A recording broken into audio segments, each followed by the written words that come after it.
शक्तिमान पिता परमेश्वर का धन्यवाद करते हैं और एक बार फिर परमेश्वर पिता के चरणों में आने का परमेश्वर ने अनुग्रह हमें प्रदान किया। इसके लिए पिता परमेश्वर का तहे दिल से हम धन्यवाद करते हैं उस पिता का, उसकी कृपा और उसकी दया के लिए धन्यवाद करते हैं। परमेश्वर की महिमा और उसके सामर्थ्य के लिए उसी का अनुग्रह हम पर बना रहे। पिता परमेश्वर के नाम की महिमा हो। और आइए हम एक क्षण प्रार्थना करने जाएंगे। वचन की शुरुआत से हम प्रार्थना करेंगे कि प्रभु हमें अगुवाई करे और अपने अनुग्रह में लेकर चले। Hallelujah, hallelujah, hallelujah. Lord, we come before your throne of grace, O Lord Almighty. We thank you and praise you, Lord, for giving us yet another opportunity to give glory unto your name, O Lord. Thank you, Father. Thank you, Jesus. Hallelujah. For shedding your blood on the cross of Calvary, Amen. Lord. Hallelujah. Thank you, Father, for giving us, Hallelujah. O Father God, the way to come you, to Jesus. your Thank you, throne, O Jesus. Father. Thank you, Jesus. The way to come to you, O Lord God. You have reconciled us with you, Lord God. Hallelujah. We want to thank you and praise you, Master, Lord God.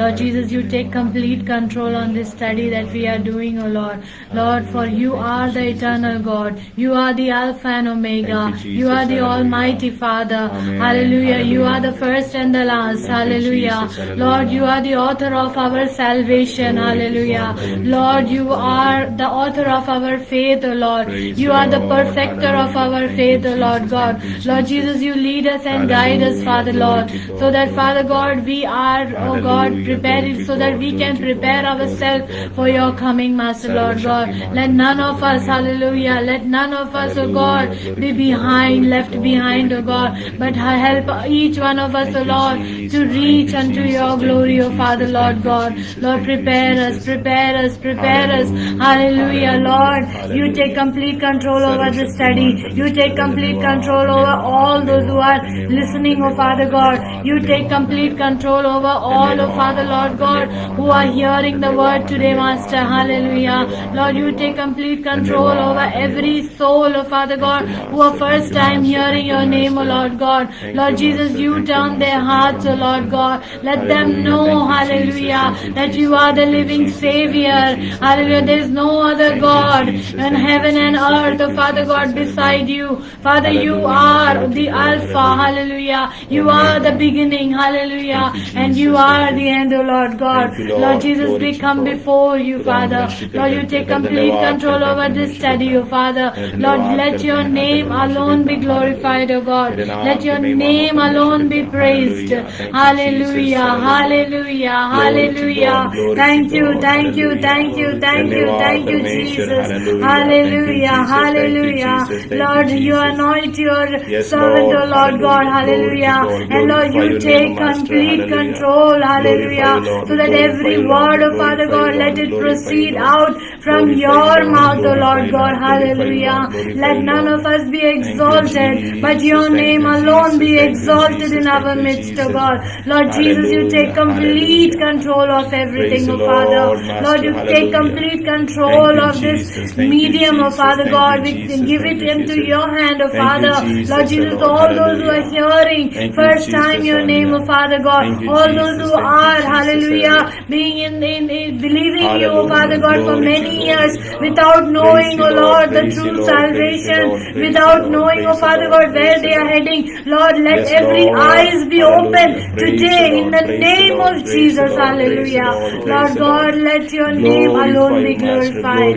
Hallelujah, hallelujah. For you are the eternal Father. You are the everlasting God. And those who believe unto your name, O Lord God, they will be saved. Hallelujah. We thank you once again, O God. Help us to learn your word. Help us to understand your word. Open our eyes and our mind, O Lord. And Lord, let you be glorified in our midst. Everything we give it into your mighty hand. And we ask this prayer in the mighty name of our Lord and Savior Jesus Christ. धन्यवाद धन्यवाद धन्यवाद। आइए हम धन्यवाद करें परमेश्वर का। Hallelujah, praise the Lord. परमेश्वर के नाम की महिमा हो, उसकी स्तुति करते हैं, उसके नाम जला देते हैं। Praise the Lord, praise the Lord, praise the Lord, praise the Lord, praise the Lord, praise the Lord, praise the Lord, praise the Lord, praise the Lord, praise the Lord. Thank you Jesus, thank you Jesus, thank you Jesus. Hallelujah. Thank you, Lord. सर्वशक्तिमान परमेश्वर के नाम की महिमा हम करते हैं। Once again, we give glory to the name of the Almighty Lord. और आज एक बार फिर प्रभु परमेश्वर के चरणों में आकर हम उनके दिव्य और पवित्र वचन को सीखने के लिए परमेश्वर ने एक मौका दिया। इसके लिए सर्वशक्तिमान परमेश्वर पिता का हम धन्यवाद करते हैं। God has given us yet another opportunity to learn from His Word.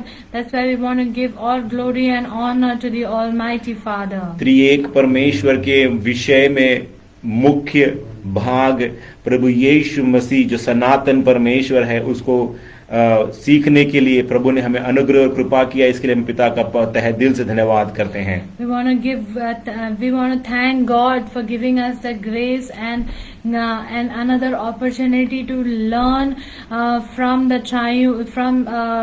Word of God about the Triune God, and the most important part, which is the Lord Jesus Christ, and enabling us to understand and opening our eyes for that.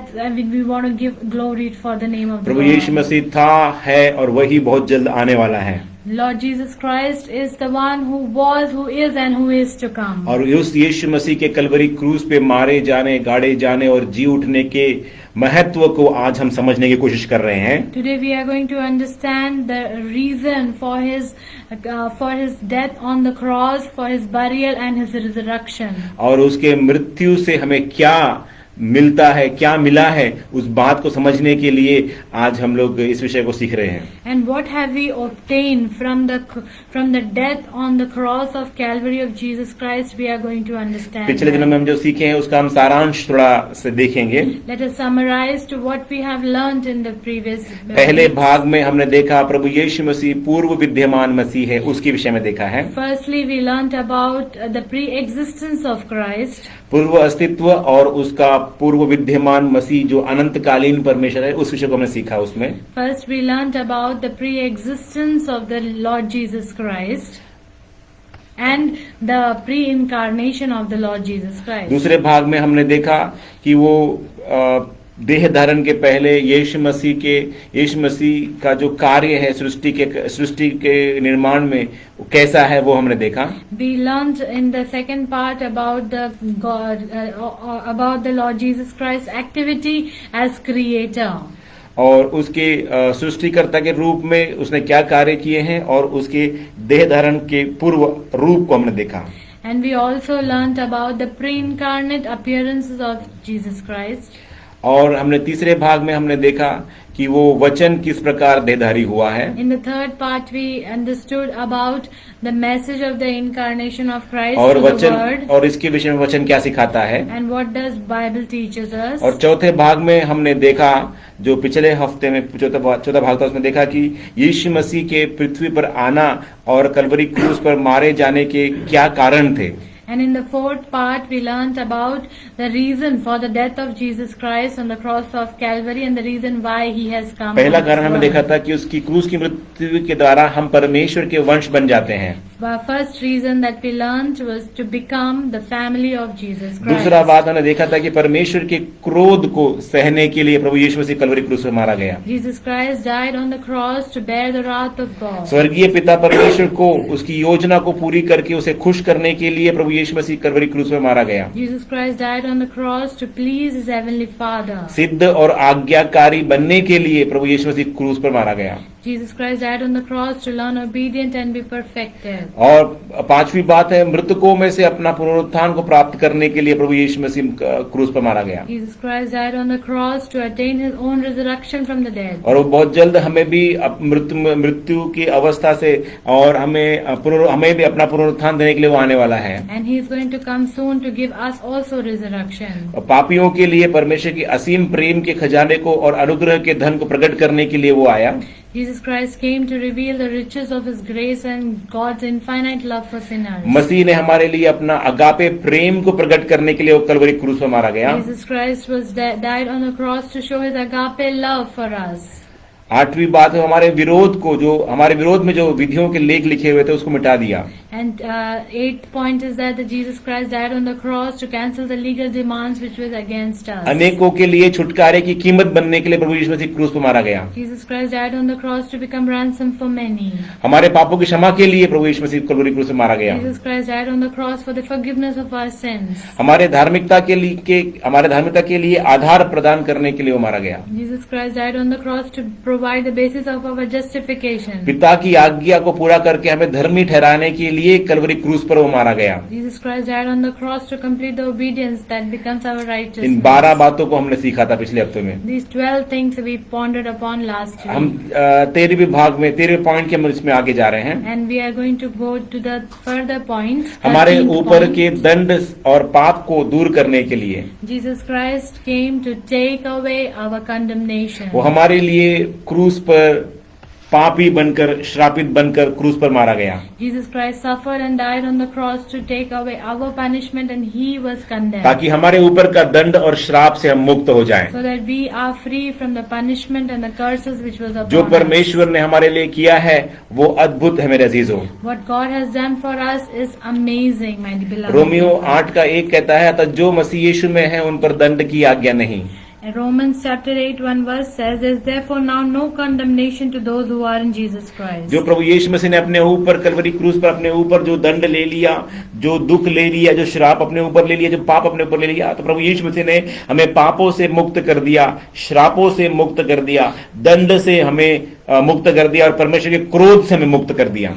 Jesus Christ died on the cross of Calvary to free us from the slavery and the bondage of sin, from the bondage of punishment, from the bondage of curses, and he has quietened the wrath of God upon us. गलातियों 3:10 से लेकर 13 तक जब हम पढ़ते हैं तो वचन में पाते हैं, When we read the book of Galatians chapter 3 verses from 10 through 13, it says, इसीलिए जितने लोग व्यवस्था के कामों पर भरोसा रखते हैं वे सब श्राप के अधीन हैं, क्योंकि लिखा है, जो कोई व्यवस्था के आपकी पुस्तकों में लिखी हुई सब बातों को के करने में स्थिर नहीं रहता वो श्रापित है। पर यह बात प्रकट है कि व्यवस्था के द्वारा परमेश्वर के यहाँ कोई धर्मी नहीं ठहरता, क्योंकि धर्मी जन विश्वास से जीवित रहेगा, पर व्यवस्था का विश्वास को से कोई संबंध नहीं, क्योंकि जो उनको मानेगा वह उसके कारण जीवित रहेगा। मसीह ने जो हमारे लिए श्रापित बना, हमें मोल लेकर व्यवस्था के श्राप से छुड़ाया, क्योंकि लिखा है, जो कोई काट पर अटका जाता है वो श्रापित है। For as many as are of the works of the law are under the curse, for it is written, Cursed is everyone who does not continue in all things which are written in the book of the law to do them, but that no one is justified by the law in the sight of God is evident, for the just shall live by faith. Yet the law is not of faith, but the man who does them shall live by them. Christ has redeemed us from the curse of the law, having been a curse for us. For it is written, Cursed is everyone who hangs on a tree. क्योंकि मेरे अजीजों, हर वर्ष इसराइलियों को अपने ऊपर का जो दंड है, परमेश्वर का क्रोध है, जो श्राप है, उसको मिटाने के लिए प्रति वर्ष उन्हें निर्दोष मेमने का लहू बहाकर अति पवित्र स्थान में जाकर के परमेश्वर के सन्मुख में बलिदान करके चढ़ाना उनके लिए जरूरी था, ताकि वो श्राप से मुक्त हो जाएं 1 साल के लिए। Every year Israelite had to pay the ransom by shedding the blood of the lamb or by laying the sacrifice every year for the redemption of their sins. लेकिन प्रभु यीशु मसीह ने एक ही बार कलवरी क्रूस पर हमारे लिए प्राण को देकर जो पवित्र लहू और जो महान लहू हमारे लिए बहाया, उसके द्वारा एक ही बार उसने हमें परमेश्वर के पास जाने का वो अधिकार दिया, वो अनुग्रह दिया, ताकि हम अब दोबारा को जानवर के लहू से नहीं, लेकिन प्रभु यीशु मसीह के लहू के द्वारा हम धर्मी ठहरते हैं।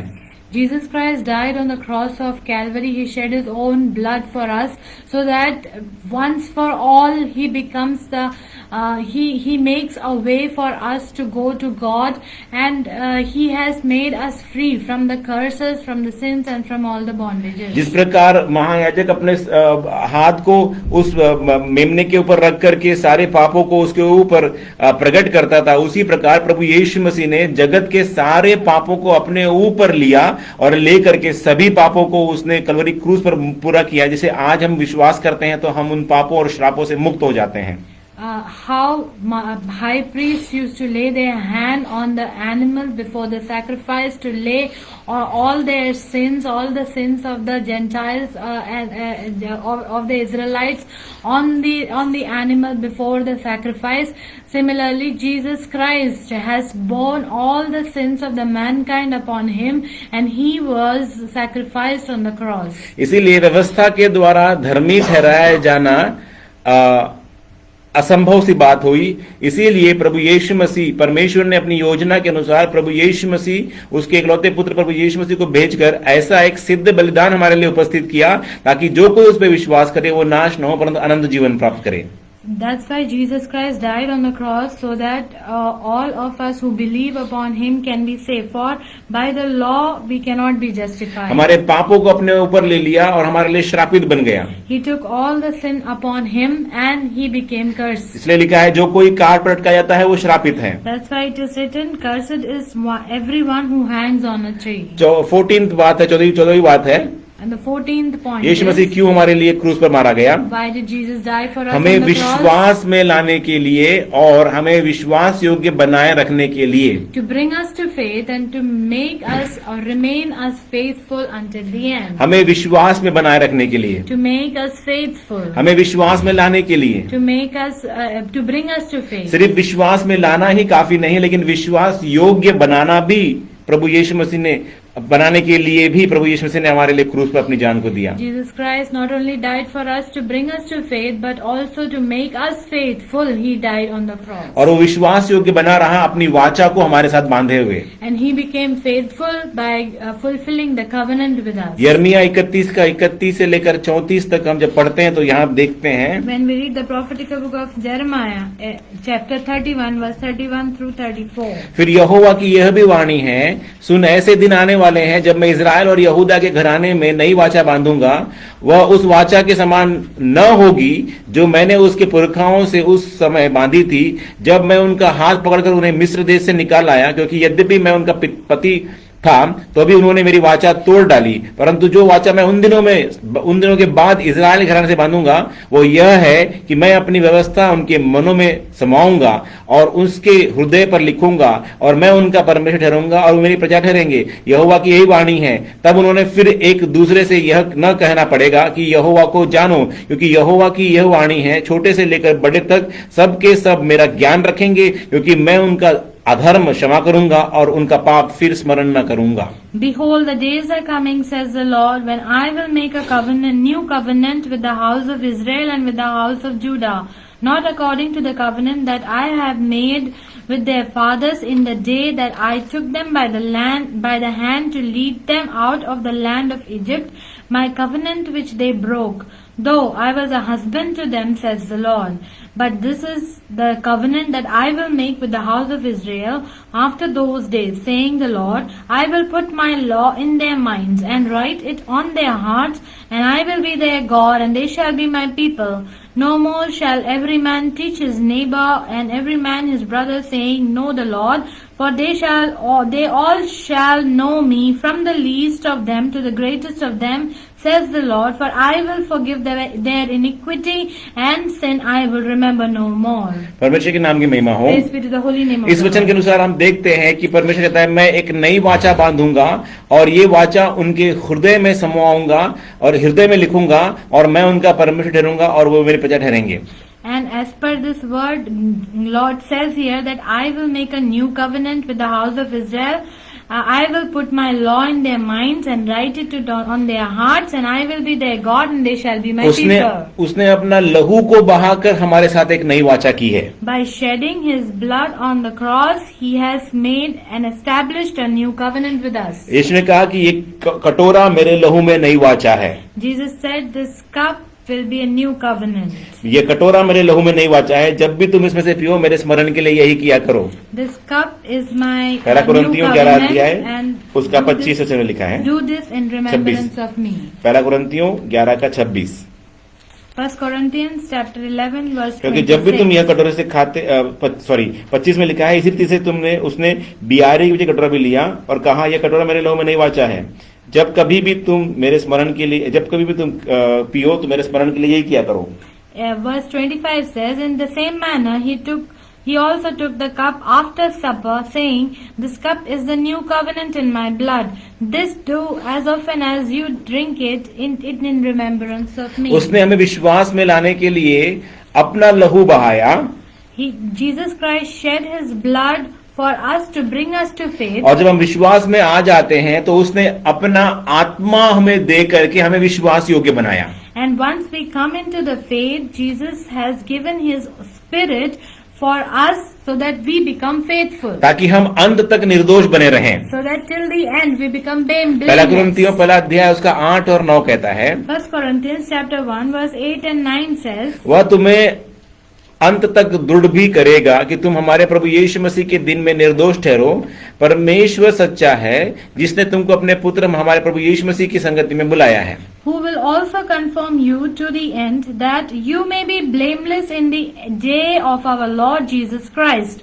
God is faithful, by whom you were called into the fellowship of his Son, Jesus Christ our Lord. उसने न केवल हमें विश्वास में लाया, लेकिन हमारे साथ रहकर वो विश्वास योग्य भी बना और हमें निर्दोष बनाकर अपने साथ ले जाने के लिए हमें तैयार भी कर रहा है। Jesus Christ just did not bring us to faith, but he also remained faithful with us, and he is making us faithful so that we remain blameless until the वो end. ऐसा अच्छा मित्र है जो हमें अंत तक हमारे साथ रहता है। He is a good friend who is always with us by the इसलिए इंग्लिश side. में एक गीत है, what a friend we have in Jesus. That's why we have a song in English. It says, "What a friend we have in Jesus." इतना अच्छा और महान परमेश्वर हमें और कहीं नहीं लेकिन इस क्रूस के पास ही मिला है। Such a good God we cannot get anywhere else but at the cross. 15 बात है प्रभु यीशु मसीह के कलवरी क्रूस पे मारे जाने की 15वीं बात है हमें शुद्ध विवेक को देने के लिए।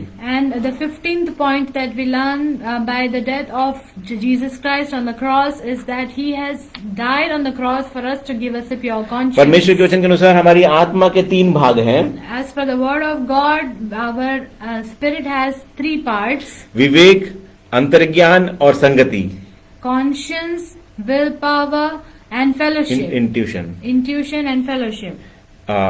और जो विवेक है वो हमारे भीतरी मनुष्य का भाग है, The conscience is the most important part of our inner man, और जिसके जरिए हम धार्मिकता और अधर्म के बारे में सही अंतर प्राप्त कर सकते हैं। by which we can differentiate between the righteousness and ungodly. और ये विवेक हमेशा हमारा विवेक प्रभु यीशु मसीह के लहू से धोकर शुद्ध किया जाना चाहिए। And this conscience needs to be continuously purified by the blood of Jesus Christ. वचन के द्वारा शुद्ध किया जाना चाहिए, By the word of God it should be purified. पवित्र आत्मा का अभिषेक के द्वारा शुद्ध किया जाना By चाहिए, the anointing of the Holy Spirit it should be और purified. कष्ट के दुख के आग की भट्टी में जाकर हमारा विवेक शुद्ध होना चाहिए। Also our conscience must be sanctified by going through the sufferings. इब्रानियों 10:22 कहता है, The book of Hebrews chapter 10 verse 22 says, तो आओ हम सच्चे मन और पूरे विश्वास के साथ और विवेक का दोष दूर करने के लिए हृदय पर छिड़काव लेकर और देह को शुद्ध जल से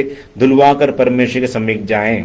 Let us draw near with a true heart in full assurance of faith, having our hearts sprinkled from an evil conscience and our bodies washed with pure water. पहले पुराने नियम में महायाजक परमेश्वर के पास जाने से पहले अपने आप को लहू से धोकर शुद्ध और पवित्र करते थे। Before entering to the tabernacle, the high priest used to cleanse themselves with the blood. लेकिन वो लहू जो होता था वो जानवर का होता था। But that blood used to be of animals.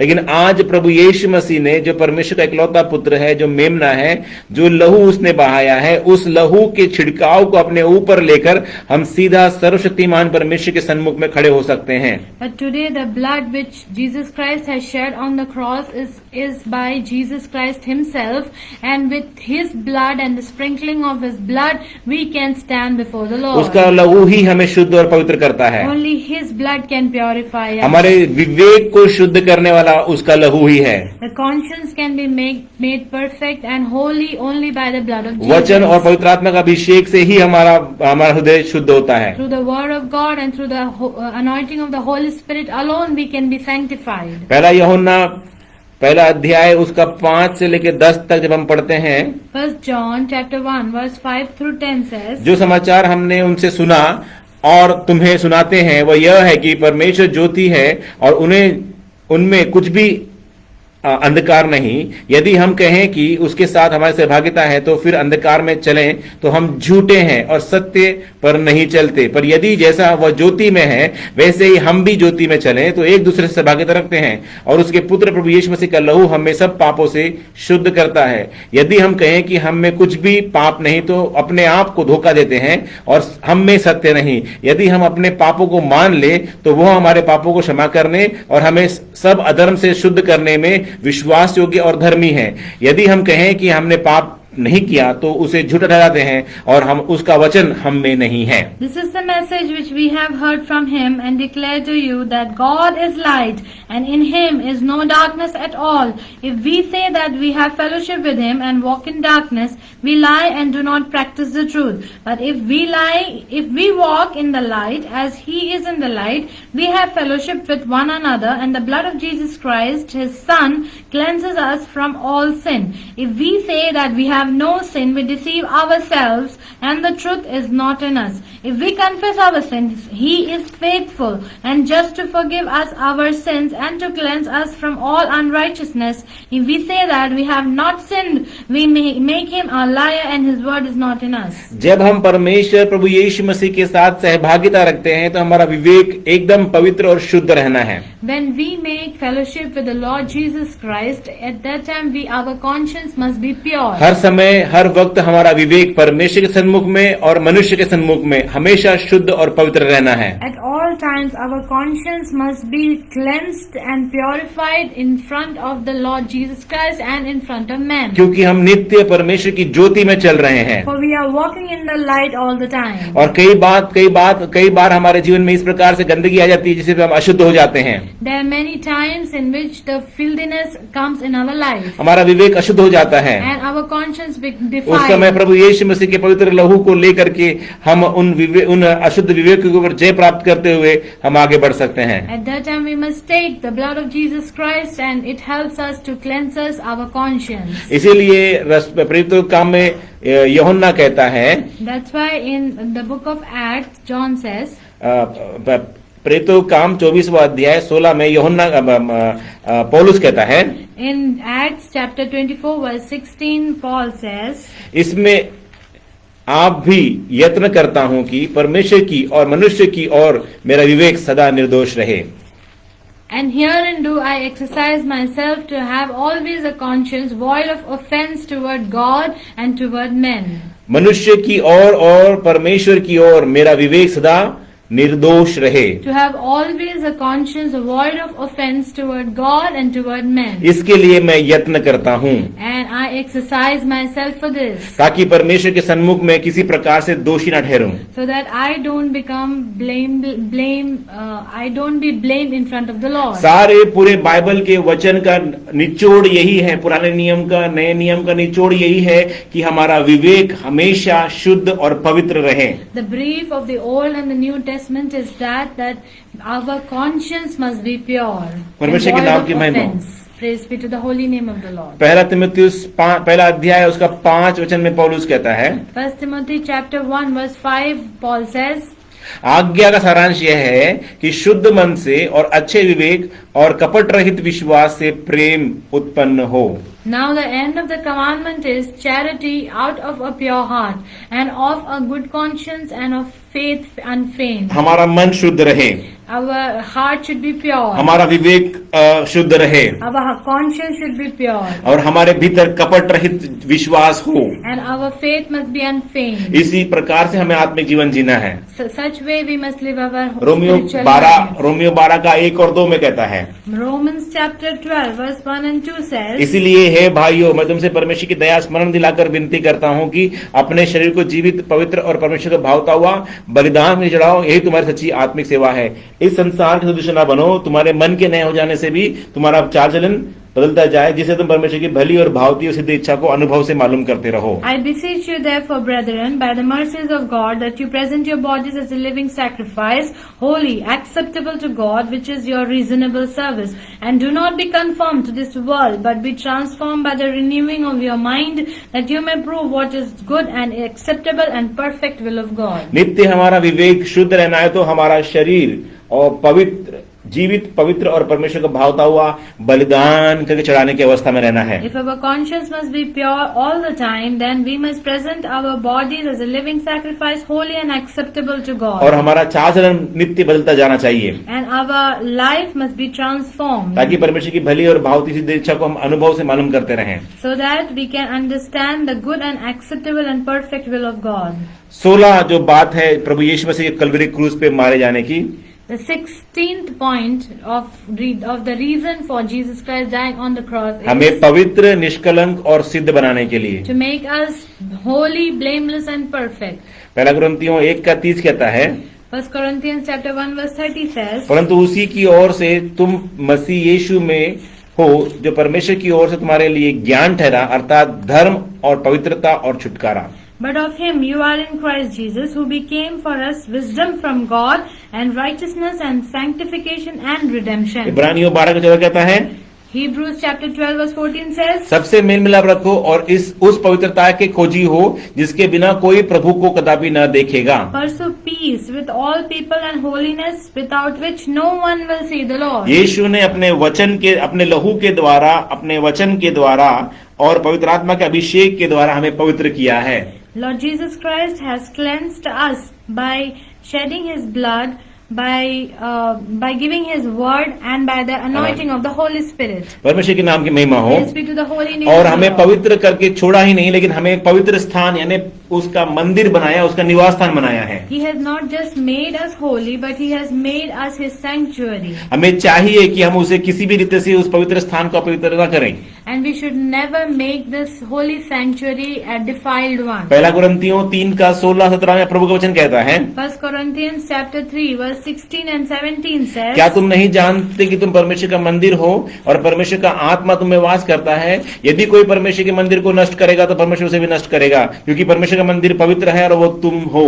Do you not know that you are the temple of God and that the Spirit of God dwells in you? If anyone defiles the temple of God, God will destroy him, for the temple of God is holy, which temple you are. हम जब पवित्र रहते हैं तो प्रभु यीशु मसीह के साथ वो मंदिर ही पवित्र रहता है और परमेश्वर उसमें वास करता है और ये परमेश्वर को प्रसन्न देता है। When we live a holy life, then the temple which God has given to us also remains purified and cleansed, and only then the God dwells in us. हमें यहोवा परमेश्वर के पवित्र स्थान को कभी भी अपवित्र नहीं करना है। We should never make the holy place of the Lord God as a defiled one. Malachi 2:11 कहता है, Malachi chapter 2 verse 11 says, यहूदा ने विश्वासघात किया है और इजराइल में और यरूशलेम में घृणित काम किए हैं, क्योंकि यहूदा ने पराये देवता की कन्या से विवाह करके परमेश्वर यहोवा के पवित्र स्थान को, जो उसका प्रिय है, अपवित्र किया है। Judah has dealt treacherously, and an abomination has been committed in Israel and in Jerusalem,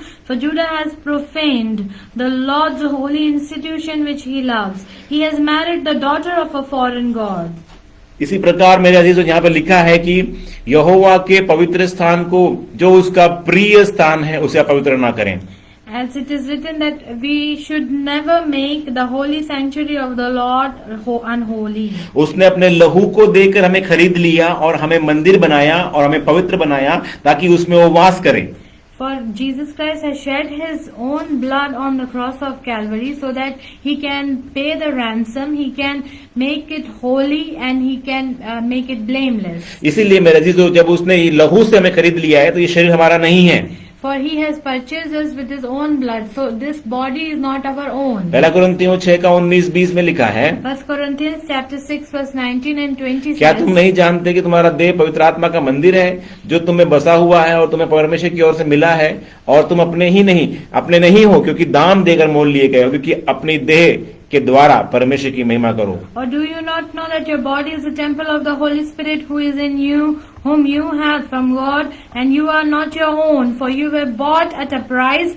Therefore glorify God in your body and in your spirit, which are God's. हमारा शरीर परमेश्वर का मंदिर है, निवास स्थान है। For our body is the temple of the Holy Spirit, is the dwelling place उसके of God. लिए प्रभु ने अपने क्रूस पर लहू बहाकर उसे खरीदा है। For this Jesus Christ has shed his own blood on the cross of Calvary. इसीलिए He हमारे शरीर को प्रभु यीशु मसीह का दास बनाना है, ना कि शैतान का दास बनाना है। That's why we must make our body as a servant of the Lord, not as a servant of और or slave of Satan. हमेशा ये कोशिश करना है कि हमारा शरीर जो है, शरीर प्राणात्मा निष्कलंक बने रहे। We have to always ensure that our body, soul and spirit is holy. भजन संहिता 15 का 2 और 3 कहता है, Psalms 15 verse 2 and 3 says, वह जो खरे चलता है और धर्म के काम करता है और हृदय से सच बोलता है, जो अपनी जीभ से निंदा नहीं करता और ना अपने मित्र की बुराई करता है और ना अपने पड़ोसी की निंदा सुनता है। He who walks uprightly and works righteousness and speaks the truth in his heart, he who does not backbite with his tongue, nor does evil to his neighbor, nor does he take up reproach against his friend. फिलिपियों 2 का 14 से लेकर 16 तक हम पढ़ते हैं, When we read the book of Philippians chapter 2 verse 14 through सब 16, काम बिना कुड़कुड़ाए और बिना विवाद किया करो, ताकि तुम निर्दोष और भोले होकर टेढ़े और हठीले लोगों के बीच में परमेश्वर के निष्कलंक संतान बने रहो, जिसके बीच में तुम जीवन का वचन लिए हुए जगत में जलते दीपक के समान दिखाई देते हो, कि मसीह के दिन मुझे घमंड करने का कारण हो कि न मेरा दौड़ना और न मेरा परिश्रम करना व्यर्थ हुआ। do all things without complaining and disputing, that you may become blameless and harmless, children of God without fault in the midst of a crooked and perverse generation, among whom you shine as light in the world, holding fast the word of life, so that I may rejoice in the day of God, that I have not run in vain or labored in vain. परमेश्वर के नाम की महिमा हो। Praise be to the holy name of the Lord. आज वचन यहाँ लिखा है कि इस संसार में हमें निर्दोष और भोले होकर टेढ़े और हठीले लोगों के बीच में परमेश्वर के निष्कलंक संतान बने रहना है। And as the word says that we need to become blameless and we need to live a life which is faultless amidst the perverse and the crooked generation.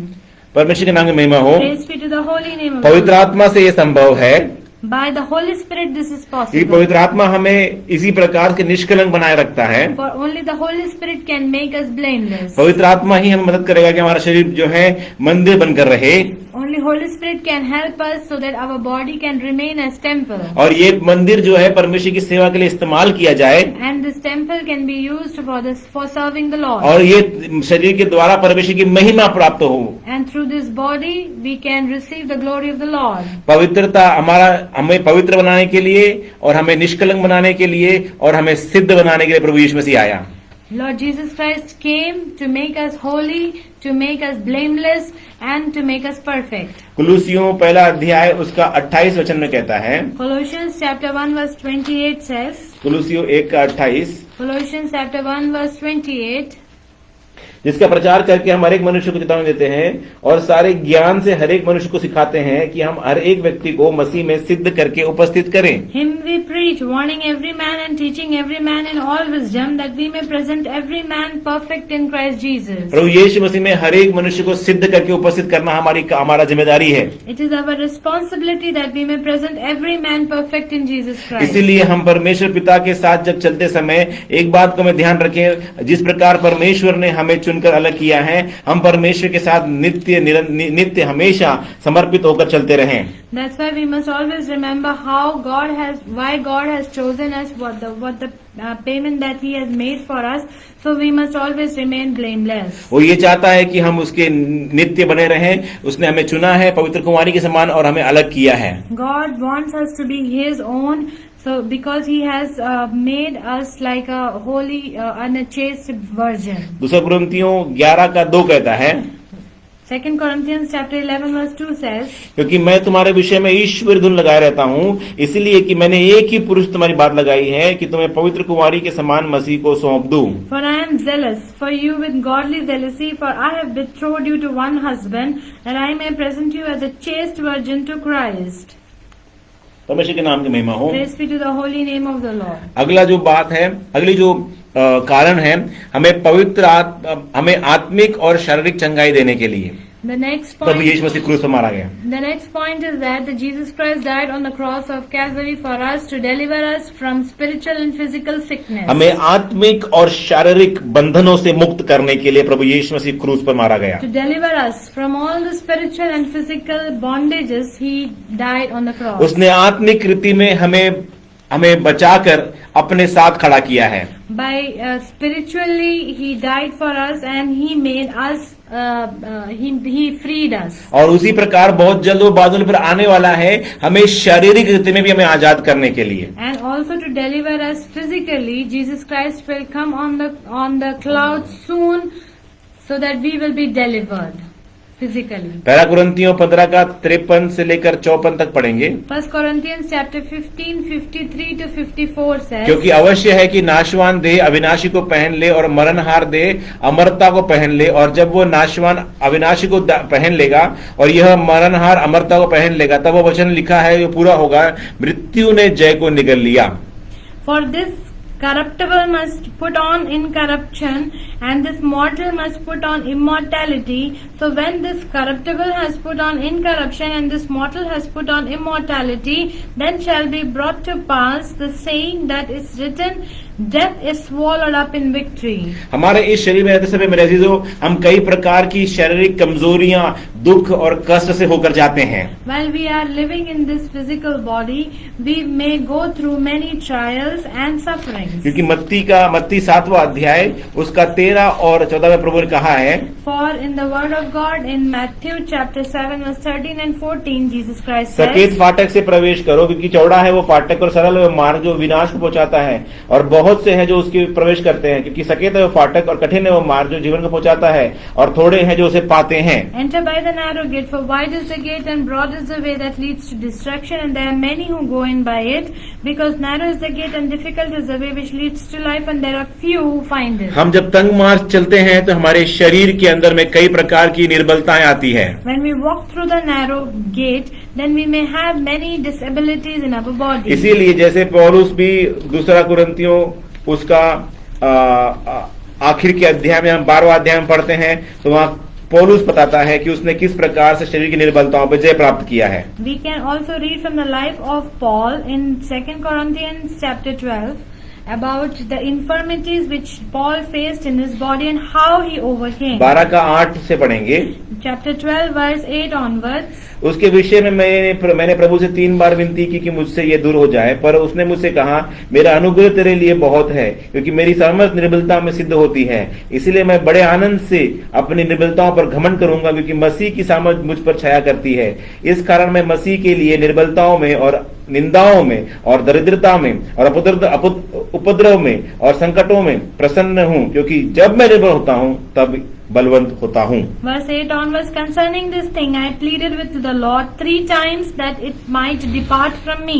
And he said to me, my grace is sufficient for you, for my strength is made perfect in weakness. Therefore most gladly I will rather boast in my infirmities, that the power of Christ may rest upon me. Therefore I take pleasure in infirmities, in reproaches, in needs, in persecution, in distresses, for Christ's sake. For when I am weak, then I am made strong. हम जब अपने शरीर में कमजोर होते हैं तो मांगने के लिए एक ही चीज है, वो है अनुग्रह। When we are weak in our bodies, then we have only one thing to ask from the Lord is grace. जब वो हमें अनुग्रह देता है तो हम निर्बलता में बल को हासिल करते हैं। When He gives us His grace, then we find we become strong in our weakness. मत्ती 8 का 16-17 पढ़ते हैं। When we read Matthew chapter 8 verse 16-17, जब संध्या हुई तब वे उसके पास बहुत से लोगों को लाए जिसमें दुष्टात्मा थी, और उसने उन दुष्टात्माओं को अपने वचन से निकाल दिया और सब बीमारों को चंगा किया, ताकि जो वचन यशायाह भविष्यवक्ता के द्वारा कहा गया था वो पूरा हो। उसने आप हमारी दुर्बलताओं को ले लिया और हमारी बीमारियों को उठा लिया। When evening had come, they brought to him many who were demon possessed, and he cast out the spirits with a word and healed all those who were sick, that it might be fulfilled which was spoken by Isaiah the prophet, saying, He himself took our infirmities and bore our sicknesses. हमारे उद्धार के लिए उसके ऊपर ताड़ना पड़ी। For our deliverance and our salvation, he bore in हमारे अनंत काल के जीवन को प्राप्त करने के लिए उसके ऊपर दुख और कष्ट आए, ताड़नाएं आई। For us to receive the eternal life, Jesus Christ bore all the pain and हमारे suffering. अधर्म के कामों के कारण उसे कुचला गया। For our iniquity, Jesus Christ was bruised. इसी के द्वारा आप और मैं आज आत्मिक रीति में आज हम चंगाई पाते हैं, और उसी प्रकार शारीरिक रीति में कई बार कमजोरियां होती है, तो हम अनुग्रह मांगकर जय प्राप्त करके आगे बढ़ते हैं। In the same manner, we receive spiritual deliverances in our life, and we also receive many a times, we also ask for the grace from the Lord for our physical sickness. यशायाह 53:5 कहता है, The prophetical book of Isaiah, chapter 53, verse 5 says, परंतु वो हमारे ही अपराधों के कारण घायल किया गया, वो हमारे अधर्म के कामों के कारण कुचला गया, हमारी ही शांति के लिए उस पर ताड़ना पड़ी, कि उसके कोड़े खाए जाने से हम चंगे हो गए हैं। But he was wounded for our transgressions, he was bruised for our iniquities, the chastisement for our peace was upon him, and by his stripes we are healed. शरीर की चंगाई से बढ़कर उसने हमें आत्मिक चंगाई पहले दी है। More than the deliverance of our physical body, he has given us the spiritual deliverance. अगर हमें शरीर चंगाई नहीं मिली तो पौलुस कहता है मेरा अनुग्रह तेरे लिए काफी है। For even if we don't receive the physical healing, Paul says that his strength is enough. His grace is sufficient. हम परमेश्वर की ओर देखें, स्वर्ग सियोन की ओर देखें, नया यरूशलेम की ओर देखते हुए हमें वो अनुग्रह प्राप्त होता है कि हम हर एक बातों को सहते हुए आगे चल सकते हैं। When we look at the Lord God and we look at the Zion and the New Jerusalem, we receive the grace, and it becomes sufficient for us in any kind of problems and sufferings. क्योंकि प्रकाशित वाक्य 21वां अध्याय उसका 1 से लेकर 4 जब पढ़ते हैं, हम वहां देखते हैं कि परमेश्वर वहां हमारी सारी आंखों के आंसुओं को वहां पहुंच देगा। When we read the book of Revelation, chapter 21, we understand and read that the God will wipe away every tear from our eyes. फिर मैंने नए आकाश और नई पृथ्वी को देखा, क्योंकि पहला आकाश और पहली पृथ्वी जाती रही थी और समुद्र भी न रहा। फिर मैंने पवित्र नगर नए यरूशलेम को स्वर्ग से परमेश्वर के पास से उतरता देखा, वह उस दुल्हन के समान थी जो अपने पति के लिए श्रृंगार किए हो। फिर मैंने सिंहासन में से किसी को ऊंचे शब्द से यह कहते सुना, देख परमेश्वर का डेरा मनुष्य के बीच में है, वह उनके साथ डेरा करेगा और वह उसके लोग होंगे, और वह परमेश्वर आप उनके साथ होगा और उनका परमेश्वर होगा। वह उनकी आंखों से सब आंसू पोंछ डालेगा, और उसके बाद मृत्यु न रहेगी, और न शोक, न विलाप, न पीड़ा रहेगी। पहली बातें जाती रही। Now I say, now I saw a new heaven and a new earth, for the first heaven and the first earth had passed away, and there was no more sea. Then I, John, saw the holy city, New Jerusalem, coming down out of heaven from God, prepared as a bride adorned for her husband. And I heard a loud voice from heaven saying, Behold, the tabernacle of God is with men, and he dwell with them, and they shall see his people.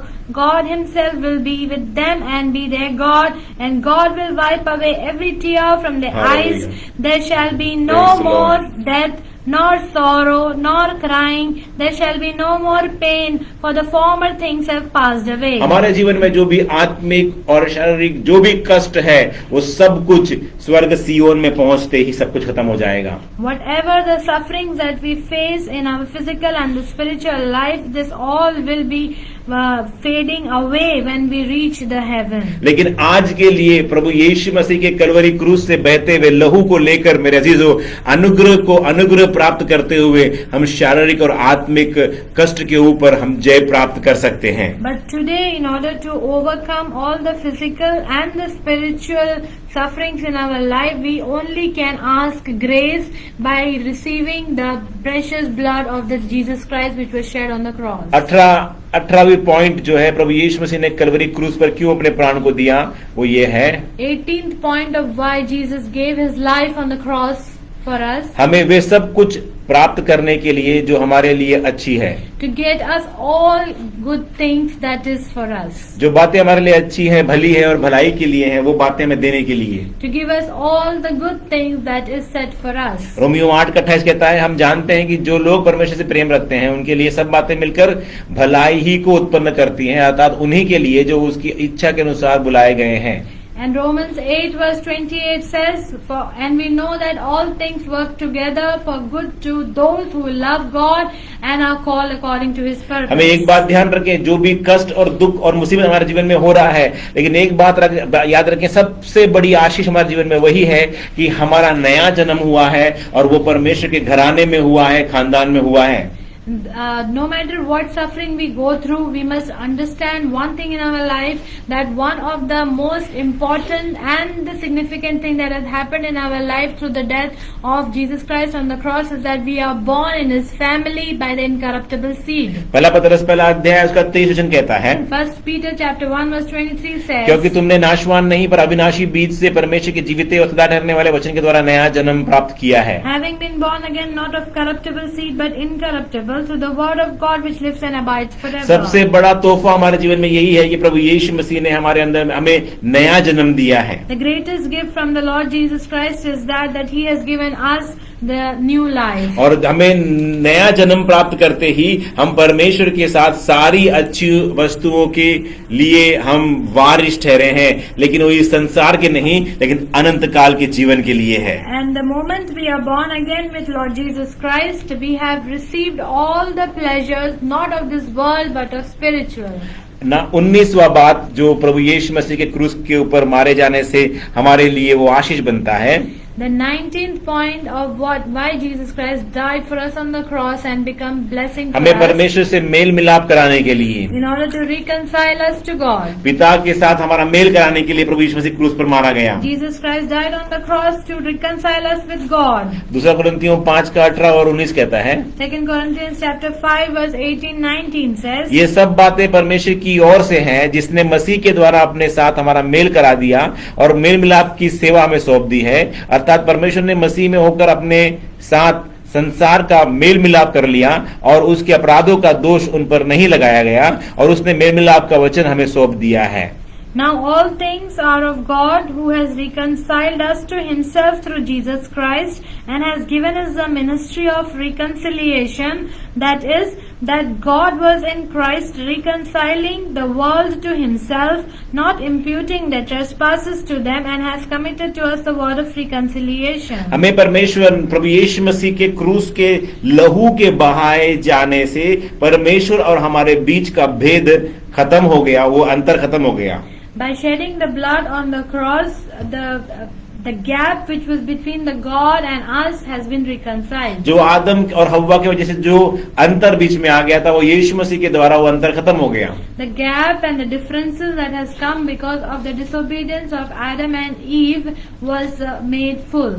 पहला उसने हमारे mail मिलाप करवाया, दूसरा उसने हमें परमेश्वर के पास में लेकर भी गया है. First of all, Jesus Christ has reconciled us to God, and secondly, He has brought us to God. और इसीलिए कहते हैं कि यीशु मसीह के अलावा और कोई दूसरा मार्ग है ही नहीं परमेश्वर के पिता के पास पहुंचने का. That's why it is written that there is no other way other than Jesus Christ to reach God. इसीलिए वो उद्धार करता, बचाने वाला और छुड़ाने वाला भी है.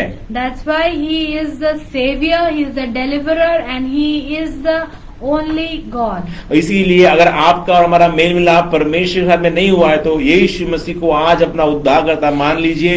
वो आपके पापों को क्षमा करके साफ लहू से अपने आपके हृदय को धोकर पवित्र करके नया बना देगा और आपको पिता के साथ जोड़ देगा. That's why today, if you want to meet the Lord, if you want to meet the Lord, ask Jesus Christ for the deliverance, and He will deliver you from all the sins.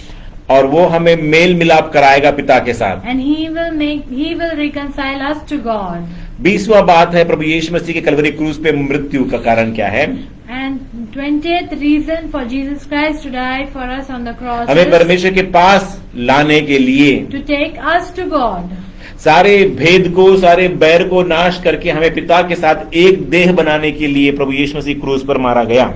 To remove all the barriers, all the gaps, all the differences, and to bring us to God, Jesus Christ died on the cross. क्योंकि पाप की मजदूरी मृत्यु थी, लेकिन प्रभु यीशु मसीह में विश्वास करके मैंने अनंत जीवन प्राप्त किया है. For the wages of sin is death, but by believing in Lord Jesus Christ, we are being born again. सिर्फ हमने विश्वास ही नहीं किया, लेकिन मन फिराया, तौबा किया और विश्वास योग्यता के साथ प्रभु के साथ जीवन बिताते समय प्रभु यीशु मसीह ने हमें एक नया जीवन दिया. And when we believe on Lord Jesus Christ gives us an eternal life. इफिसियों 2:16 कहता है, Ephesians chapter 2 verse 16 और says, क्रूस पर बैर को नाश करके उसके द्वारा दोनों को एक देह बनाकर परमेश्वर से मिलाया। Ephesians chapter 2 verse 16 says, and that he might reconcile them both to God in one body through the cross, thereby putting to death the enmity. हम पहले अलगाव में थे, लेकिन प्रभु यीशु मसीह के द्वारा परमेश्वर के पिता के पास निकट आने का एक मौका मिला। First we were separated from the Lord, but through Lord Jesus Christ we are being given an opportunity to come to the Lord. हमें अनंत काल के जीवन का एक बहुत बड़ा तोहफा हमें मिला है। We have received the gift of eternal salvation. इस संसार में होते तो ये संसार की समाज और इस संसार के रीति रिवाज हमें नाश की ओर ले जाते, The religious things of this world will take us to death. लेकिन यीशु मसीह ने कोई धर्म नहीं बनाया।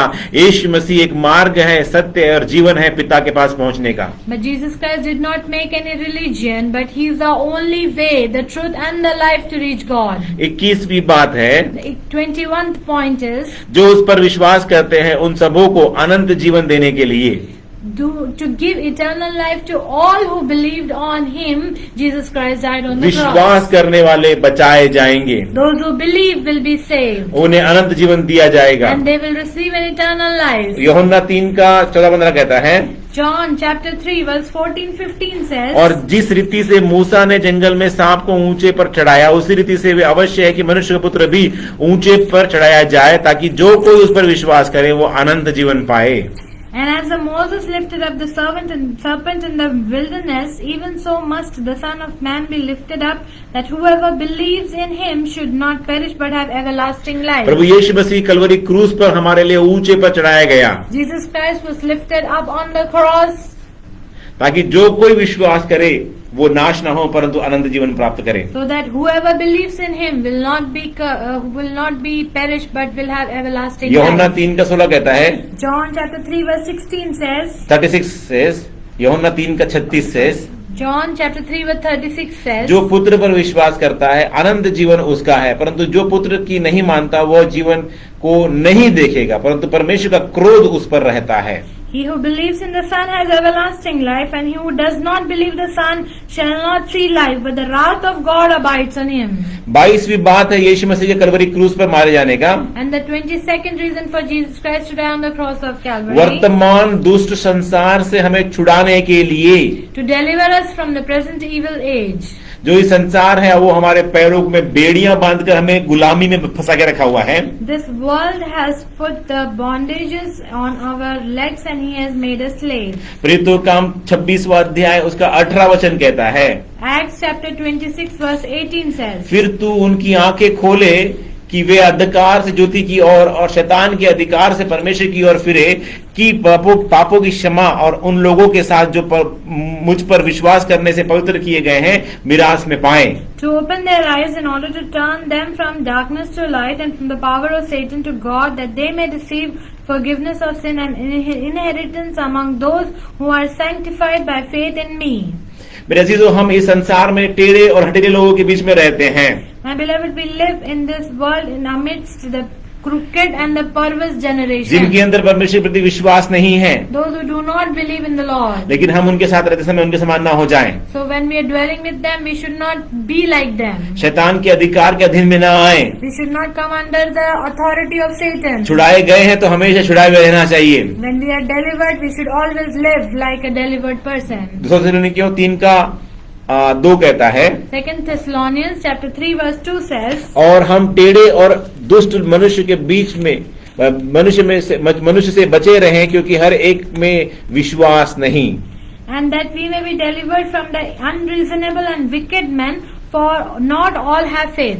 हर किसी में विश्वास नहीं है, For not all have faith. लेकिन इस संसार में टेढ़े और हठीले लोगों के बीच में रहकर परमेश्वर के नाम की महिमा करने के लिए प्रभु हमें खड़ा करें। But though we are living amidst the wicked people, we must be able to glorify हम the name of the परमेश्वर Lord. के सन्मुख में दृढ़ता से खड़े रहें। We must stand strong in the presence of the Lord. 2 तिमुथियुस 4:18 कहता है, 2 Timothy chapter 4 verse 18 says, और प्रभु मुझ में हर एक बुरे काम से छुड़ाएगा और अपने स्वर्गीय महिमा में सुरक्षित पहुंचाएगा, उसी की महिमा युगान होती रहे, आमीन। And the Lord will deliver me from every evil work and preserve me for His heavenly kingdom. To Him be glory forever and ever. Amen. वो चाहता है कि आप अंधकार से छुटकारा पाकर परमेश्वर के साथ अनंत काल में हमेशा हमेशा उसके साथ बने रहें।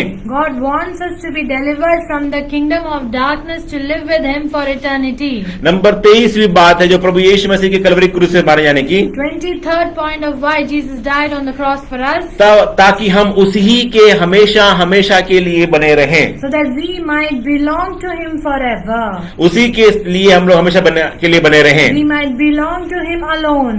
पूरे पहला कुरिन्थियों 6:19 और 20 में जिस प्रकार हमने पहले भी पढ़ा है, As we read in 1 Corinthians chapter 6 verse 19 and 20. क्या तुम नहीं जानते कि तुम्हारी देह पवित्र आत्मा का मंदिर है जो तुम में बसा हुआ है और तुम्हें परमेश्वर की ओर से मिला है और तुम अपने नहीं हो, क्योंकि दाम देकर मोल लिए गए हो, इसलिए अपने देह के द्वारा परमेश्वर की महिमा करो।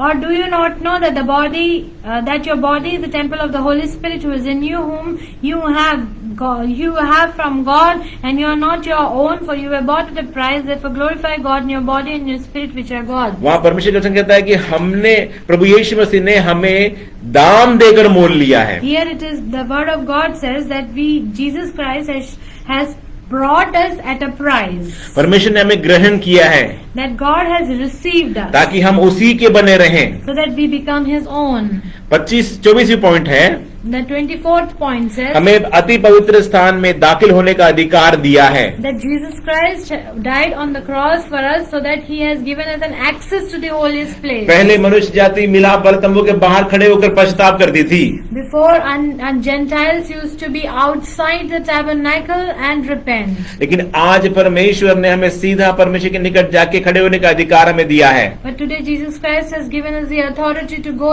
before the throne of God. और इसके लिए परमेश्वर ने हमें अभिषेक भी किया है। And that's why He has anointed us. इब्रानियों 10:19 से लेकर 23 तक पढ़ेंगे। When we read the book of Hebrews chapter 10 verse 19. इसलिए हे भाइयों, जब हमें परमेश्वर प्रभु यीशु मसीह के लहू के द्वारा उस नए और जीवित मार्ग से पवित्र स्थान में प्रवेश करने का हिवा हो गया, जो उसने पर्दे अर्थात अपने शरीर में होकर हमारे लिए अभिषेक किया है, और इसीलिए कि हमारा ऐसा महान याजक है जो परमेश्वर के घर का अधिकारी है, तो आओ हम सच्चे मन से और पूरे विश्वास के साथ विवेक को दूर करने के लिए हृदय पर छिड़काव लेकर और देह को शुद्ध जल से धुलवा कर परमेश्वर के समीप जाएं।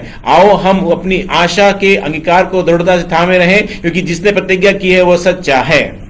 Therefore, brethren, having boldness to enter the holiest by the blood of Jesus, by a new and living way, which He consecrated for us through the veil, that is His flesh, and having a high priest over the house of God, let us draw near with a true heart in full assurance of faith, having our hearts sprinkled from an evil conscience and our bodies washed with pure water.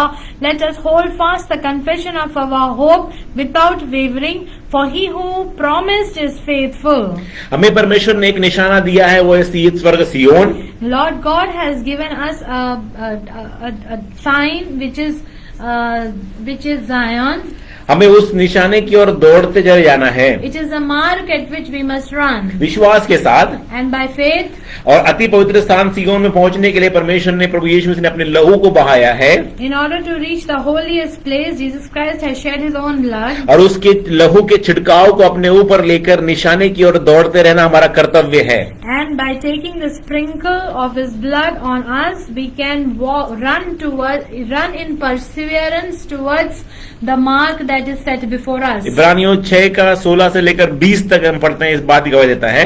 When we read Hebrews chapter 6:16 through 20, it says, मनुष्य तो अपने से किसी बड़े की शपथ खाया करता है, और उनके हर एक विवाद का फैसला शपथ से पक्का होता है। इसलिए जब परमेश्वर ने प्रतिज्ञा के वारिस पर और अपने साफ रीति से प्रकट करना चाहा कि उसका उद्देश्य बदल नहीं सकता, तो शपथ को बीच में लाया, ताकि वे दो बेबदल बातों के द्वारा, जिसके विषय में परमेश्वर का झूठा ठहरना अनहोना है, दृढ़ता से हमारा ढाढ़स बांधा जाए, जो शरण लेने के लिए इसीलिए दौड़ते हैं कि उसकी आशा है जो हमारे सामने रखी है प्राप्त करें। वो आशा हमारे लिए हमारे प्राण के लिए ऐसा लंगर है जो स्थिर और दृढ़ है और पर्दे के भीतर तक जा पहुंचता है, जहां की यीशु ने मलकीसेदक की रीति पर सदाकाल का महायाजक बनकर हमारे लिए अगुवे के रूप में प्रवेश किया है। For men indeed swear by the greater, and an oath for confirmation is from them an end of all dispute. Thus God, determining to show more abundantly to the heirs of promise the immutability of his counsel, confirmed it by an oath, that by two immutable things in which it is impossible for God to lie, we might have strong consolation, who have fled for refuge to lay hold of the hope set before us. This hope was we have as an anchor of our soul, both sure and steadfast, and which enters the presence behind the veil, Hallelujah. where the forerunner has entered for us, even Jesus, having become high priest forever according to the order of Melchizedek. हमारा महान याजक बनकर प्रभु यीशु मसीह अगुवे की रीति में अपने लहू को बहाकर सीधा अति पवित्र स्थान में जाकर परमेश्वर के दाहिने ओर जाकर बैठा है। Jesus Christ shed his own blood on the cross and he became the high priest, the forerunner who has entered for us, and he has gone behind the वो veil. सनातन परमेश्वर है He is the eternal God, और वो परमेश्वर का इकलौता पुत्र है। and he is the only son of उसने God. लहू बहाया है, He is the one who shed the blood वो on the बदलता cross. नहीं है। He is an unchanging God. उसने वादा किया है, He has promised जो उस पर विश्वास करेगा those who believe, वो अति पवित्र स्थान में प्रवेश करने के योग्य बनेगा। those who believe on him alone can enter the holiest place. हमें अति पवित्र स्थान में दाखिल करवाने के लिए उसने कलवरी क्रूस पर अपने लहू को बहाया है। To make us enter in the holiest place, he shed his blood on the इसीलिए cross. ढाढ़स बांधे, हिम्मत बांधे और इस संसार के खेमे से बाहर निकलकर अति पवित्र स्थान की ओर हम यात्रा करें, जो सियोन की यात्रा है। That's why we must be sure and steadfast, and we must come out from our camp. We must receive the salvation and walk towards the journey that's set before Prabhu us. यीशु मसीह के क्रूस की मृत्यु के जो कारणों को हमने देखा, 24 कारणों को देखा है हम लोगों ने। We have seen 24 reasons as of now of why Jesus Christ died on the cross. पहला है, यीशु मसीह की मृत्यु के द्वारा हम परमेश्वर का वंश बन जाते हैं। First reason is that we become the family of God through his death on the पिता cross. परमेश्वर के क्रोध को सहने के लिए प्रभु यीशु मसीह क्रूस पे मारा गया। Jesus Christ himself bore the wrath of God so that we can be saved. स्वर्गीय पिता को खुश करने के लिए प्रभु यीशु मसीह क्रूस पे मारा गया। Jesus died on the cross to please the heavenly Father. सिद्ध और आज्ञाकारी बनने के लिए। He became obedient and he became perfect. पांचवी बात है, मृतकों में से अपना पुनरुत्थान प्राप्त करने के लिए। Jesus died on the cross to attain his own resurrection from the dead. पापियों के लिए परमेश्वर के असीम प्रेम के खजाने और अनुग्रह का धन को प्रकट करने के To लिए। reveal the riches of his grace and God's infinite love for sinners. मसीह ने हमारे लिए अपना अगापे प्रेम को प्रकट करने के लिए क्रूस पर मारा गया। Jesus died on the cross to show his agape love for us. हमारे विरोध में जो विधियों का लेख लिखा हुआ था, उसे प्रभु यीशु मसीह ने क्रूस पर जड़कर मिटा दिया। Jesus Christ cancelled all the legal demands which was against us. अनेकों के लिए छुटकारे की कीमत प्रभु यीशु मसीह बन गया। Jesus became the ransom for many. हमारे पापों की क्षमा के लिए वो क्रूस पर मारा गया। Jesus died on the cross for the redemption and the remission of our sins. हमारे धार्मिकता के लिए आधार प्रदान करने के लिए प्रभु यीशु मसीह क्रूस पर मारा गया। Jesus died on the cross of Calvary to become the basis of our justification. पिता परमेश्वर की आज्ञा को पूरी करने के लिए, वो धर्मी ठहरने के लिए हमें कलवरी क्रूस पे मारा गया। To fulfill the commandment of the Lord, he became, and to make us righteous, he died on the cross. हमारे ऊपर के दंड और श्राप को दूर करने के लिए प्रभु यीशु मसीह कलवरी क्रूस पर मारा गया। Jesus died on the cross to take away all the condemnation which was on us. हमें विश्वास में लाने के लिए और विश्वास योग्य बनाए रखने के लिए प्रभु यीशु मसीह कलवरी क्रूस पर मारा गया। Jesus died on the cross to bring us to faith and to make us faithful. हमें शुद्ध और शुद्ध विवेक के साथ प्रभु परमेश्वर से हमें जोड़ने के लिए प्रभु यीशु मसीह क्रूस पर मारा गया। Jesus died on the cross to give us a pure conscience. हमें पवित्र, निष्कलंक और सिद्ध बनाने के लिए प्रभु यीशु मसीह क्रूस पर मारा गया। Jesus died on the cross to make us holy, blameless and perfect. हमें आत्मिक और शारीरिक चंगाई देने के लिए प्रभु यीशु मसीह क्रूस पर मारा गया। Jesus died on the cross to give us spiritual and physical deliverance. हमें वे सब कुछ प्रदान करने के लिए जो हमारे लिए अच्छी है, वो हमें देने के लिए प्रभु यीशु मसीह क्रूस पर मारा गया। Jesus died on the cross to give us everything that is good for us. हमें परमेश्वर से मेल मिलाप करवाने के लिए प्रभु यीशु मसीह क्रूस पर मारा गया। Jesus died on the cross to reconcile us with the Lord. हमें परमेश्वर के पास ले जाने के लिए प्रभु यीशु मसीह क्रूस पर हमारे लिए मारा गया। Jesus died on the cross to bring us to the Lord. जो हम पर जो उस पर विश्वास करते हैं उन सबों को अनंत जीवन प्रदान करने के लिए प्रभु यीशु मसीह क्रूस पर मारा गया। Jesus died on the cross to give eternal life to those who believe. वर्तमान दुष्ट संसार से हमें छुड़ाने के लिए प्रभु यीशु मसीह कलवरी क्रूस पर मारा गया, Jesus died on the cross to deliver us from the present evil age. ताकि हम परमेश्वर के सदा सर्वदा परमेश्वर के बने रहें, इसलिए प्रभु यीशु मसीह कलवरी क्रूस पर मारा गया। Jesus died on the cross so that we might belong to Him. प्रभु यीशु मसीह कलवरी क्रूस पर मारा गया ताकि हमें अति पवित्र स्थान में दाखिल होने का अधिकार मिले। Jesus died on the cross of Calvary so that we receive the access. आइए हम परमेश्वर का धन्यवाद करें। Hallelujah, praise the Lord. धन्यवाद, धन्यवाद हमारे लिए जो किया परमेश्वर ने, उसके लिए धन्यवाद करें परमेश्वर का। Praise the Lord, praise the Lord, praise the Lord, praise the Lord, praise the Lord. Hallelujah, praise the Lord, hallelujah, praise the Lord, hallelujah, praise the Lord. Glory to God, glory to God. इतना महान प्रेम तुमने हमने कलवरी क्रूस पर किया परमेश्वर, जिसको हम न जान पाए थे प्रभु, लेकिन अभी आपने हम पर अनुग्रह कृपा करके इस भेद को प्रकट किया। इसके लिए आपका हम धन्यवाद, धन्यवाद, धन्यवाद, धन्यवाद, धन्यवाद, धन्यवाद, धन्यवाद और हम धन्यवाद करते प्रभु। हालेलुया, हमें अपना वंश बना लिया प्रभु।